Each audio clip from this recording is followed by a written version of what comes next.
여호와의 말씀이 내게 임하여 이르시되, 인자야, 이스라엘 족속이 내게 찌꺼기가 되었나니 곧 풀무불 가운데 있는 노시나 주석이나 쇠나 나비며 은의 찌꺼기로다. 그러므로 주 여호와께서 이와 같이 말씀하셨느니라.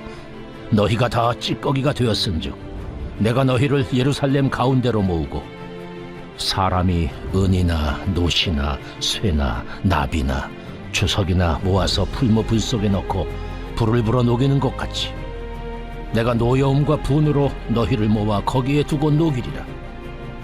내가 너희를 모으고 내 분노의 불을 너희에게 불면 너희가 그 가운데에서 녹되 은이 풀무불 가운데서 녹는 것 같이 너희가 그 가운데서 녹으리니 나 여호와가 분노를 너희 위에 쏟은 줄을 너희가 알리라. 여호와의 말씀이 내게 임하여 이르시되, 인자야, 너는 그에게 이르기를 너는 정결함을 얻지 못한 땅이요 진노의 날에 비를 얻지 못한 땅이로다 하라. 그 가운데서 선지자들의 반역함이 우는 사자가 음식물을 움킴 같았도다. 그들이 사람의 영혼을 삼켰으며 재산과 보물을 탈취하며 과부를 그 가운데 많게 하였으며 그 제사장들은 내 율법을 범하였으며 나의 성물을 더럽혔으며 거룩함과 속된 것을 구별하지 아니하였으며 부정함과 정한 것을 사람이 구별하게 하지 아니하였으며 그의 눈을 가려 나의 안식일을 보지 아니하였으므로 내가 그들 가운데서 더럽힘을 받았느니라.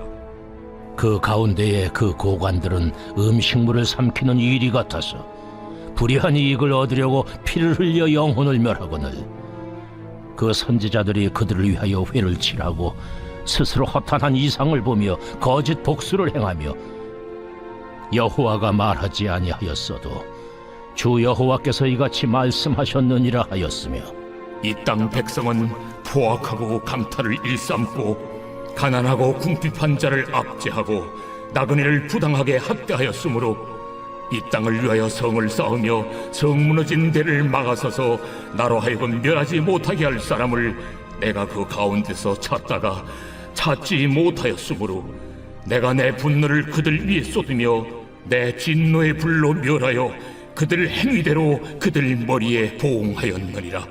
주 여호와의 말씀이니라. 샬롬, 오늘도 주님의 평강이 여러분들의 삶 가운데 가득하시기를 소망합니다. 오늘 본문은 어제 본문의 뒤를 이어서 바벨론 포로 시대, 예루살렘이 이미 하나님의 심판 아래 놓인 상황 속에서 주어진 말씀입니다. 예루살렘에 남아있던 사람들은 자신들이 하나님의 보배로운 소유라고 자부하며 또 도성이 곧 하나님의 보호 아래 있다고 확신했습니다. 그러나 그들의 기대와는 달리 예루살렘은 하나님의 진노의 자리가 되었습니다. 그 이유는 명확했죠. 그들은 더 이상 정결한 금이나 은이 아니라 제거되어야 할 찌꺼기 같은 존재들이 되었기 때문입니다. 하나님은 예루살렘을 풀무로 사용하신다고 말씀하십니다. 풀무가 무엇이죠? 금속을 불로 달구어서 불순물을 제거하는 용광로입니다. 본래 하나님의 백성은 세상 가운데 정결한 빛과 소금으로 살아야 합니다. 그러나 본문에 나타난 유다 백성의 삶은 불결함과 죄악으로 가득했습니다. 살인, 강탈, 압제, 불결함과 거짓, 불의와 포악, 이 모든 것이 성읍 곳곳에 넘쳐났던 것이죠. 문제는 이 죄악이 단순히 몇몇 개인의 범죄가 아니라 정치적으로 또한 종교 지도자들과 백성 전체가 함께 저지른 구조적인 타락이었다는 점입니다. 지도자들은 권력을 탐하고 제사장들은 율법을 굽게 하며 선지자들은 하나님의 말씀을 대신 거짓을 예언했습니다. 그 결과 예루살렘은 하나님이 거하실 수 없는 성읍이 되어버렸습니다. 여러 선지자들을 통해서 예루살렘의 상황들을 이미 주님께서는 수차례 이야기했습니다. 앞서 기원전 8세기경에도 미가 선지자를 통한 그 통치자들이 백성들의 가죽을 벗기고 뼈에서 살을 뜯는 포구합을 행한다라며 고발하는 내용도 담겨 있습니다. 또 제사장들은 삭슬 위하여 교훈을 전하고 선지자들은 뇌물을 받고 평안을 예언했습니다. 이때 히스기야 왕이 하나님께 간구함으로 그 파괴만은 면할 수 있었던 이야기가 예레미야 26장에 나옵니다. 그러나 그 후에도 타락은 멈추지 않습니다. 스바냐 선지자를 통해서 말씀하셨죠. 그 가운데 방백들은 부르짖는 사자요, 재판장들은 일이요, 선지자들은 경솔하고 간사한 사람들이고, 제사장들은 성소를 더럽히고 율법을 범하는 자들이다 라고 지적하는 내용이 스바냐 3장에도 기록되어 있습니다. 예레미야는 선지자들을 거짓을 예언하며 제사장들은 자기 권력으로 다스리며 백성은 그것을 좋게 여긴다라며 탄식하는 내용들이 예언서 가득 담겨 있죠. 이것은 단순히 과거의 기록이 아닙니다.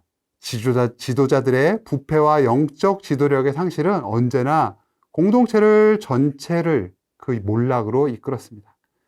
결국 하나님은 유다 왕국을 심판하시고 약속의 땅에서 더러운 것을 제거하실 것을 선언하시는 겁니다. 본문 30절 말씀에 이렇게 기록되어 있습니다. 이 땅을 위하여 성을 쌓으며 성 무너진 데를 막아 서서 나로 하여금 멸하지 못하게 할 사람을 내가 그 가운데서 찾다가 찾지 못하였으므로. 이 말씀은 하나님의 탄식입니다. 하나님은 심판을 기뻐하시는 분이 아니신 거죠. 오히려 죄로 인해 무너진 그 성을 대신 막아 세울 그 한 사람, 하나님의 공의 앞에서 중보할 그 한 사람을 찾고 계셨던 겁니다. 그러나 그 시대에는 그 한 사람이 없었다라는 거죠. 이것은 마치 창세기 18장에서 소돔과 고모라를 멸하시기 전 아브람과 나누신 그 대화를 떠올리게 하지 않습니까? 하나님은 의인 10명만 있어도 그 성을 멸하지 않겠다고 하셨는데, 그러나 의인 10명을 찾지 못해 결국 두 성읍은 불로 심판을 받았던 것이죠. 사랑하는 여러분, 오늘 본문의 상황은 결코 먼 옛날의 이야기가 아닙니다. 오늘날 세상과 교회 속에도 동일한 문제들이 존재합니다. 정치와 사회는 진실보다 이익을 앞세우고, 권력은 약자를 보호하기보다 자기 배를 채우는 데에 사용되어지고 있습니다. 교회와 영적 지도자들은 때로 세상의 가치와 타협하며 하나님의 말씀보다 사람들의 비위를 맞추는 말씀을 전하거나 그런 일들을 하는 것을 선택하기도 합니다. 성도들은 신앙생활을 하면서도 하나님 나라보다 자기 삶의 안정을 더 사랑하고 선택합니다.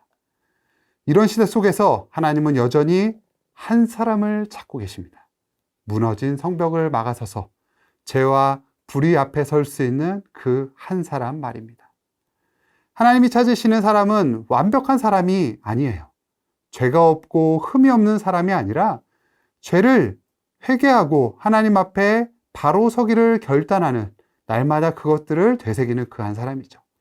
세상이 부패해도 교회가 흔들려도 끝까지 하나님의 말씀을 붙드는 그 한 사람 말입니다. 그런 사람은 시대를 바꿀 수 있습니다.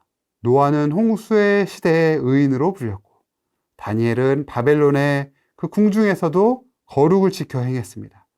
이사야와 예레미야는, 그리고 사도 바울은 핍박 속에서도 하나님의 부르심에 응답했던 한 사람인 거죠. 하나님은 그런 사람을 통해 역사를 새롭게 하셨습니다. 사랑하는 성도 여러분, 하나님은 오늘도 거룩하게 구별된 그 한 사람을 찾고 계십니다. 그리고 그 찾는 사람이 바로 이 말씀을 전하고 있는 저이고, 이 말씀을 듣고 있는 바로 여러분 그 한 사람일 것입니다. 창세기에서 소돔과 고모라는 그 의인 몇 명이 없어서 멸망한 것처럼, 그러나 오늘의 세상과 교회는 다르기를 우리 주님은 원하고 계신다는 거예요. 하나님이 찾으시는 그 한 사람이 내가 되기를, 여러분이 되기를 소망합니다. 우리가 그 자리를 지킨다면 하나님은 여전히 이 땅을 회복시키실 것입니다. 세상의 혼탁함 속에서, 종교적인 타락 속에서도 우리는 하나님 앞에 의인으로 서야 합니다. 그때 하나님은 심판 대신에 우리에게 은혜를 베푸시며 우리의 가정과 교회와 나라를 새롭게 하실 것입니다. 그러므로 내가 이 시간 하나님 앞에 결단합니다. 주님, 내가 그 한 사람이 되겠습니다. 무너진 성벽 앞에 제가 서겠습니다. 시대의 죄악을 슬퍼하며 하나님의 말씀을 붙들겠습니다.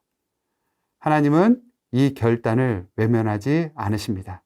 그리고 우리를 통해 새로운 역사를 시작하실 것입니다.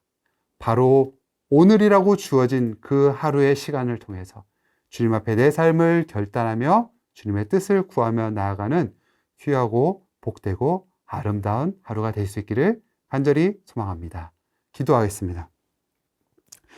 사랑의 하나님 아버지, 죄로 혼탁한 세상 가운데서도 우리 가운데 주님 앞에 말씀을 지키며 뜻을 정하여서 이 세상 가운데 하나님의 뜻을 이루어가는 그 한 사람이 될 수 있도록 우리와 함께하여 주시고 우리에게 용기를 더하여 주시고 지혜를 더하여 주시고 주님의 마음을 더하여 주셔서 능히 감당할 수 있는 힘과 능력을 더딥혀 주옵소서. 오늘 하루의 모든 삶의 순간순간을 주님께 의탁드리며 감사드리며 예수님 이름으로 기도합니다. 아멘.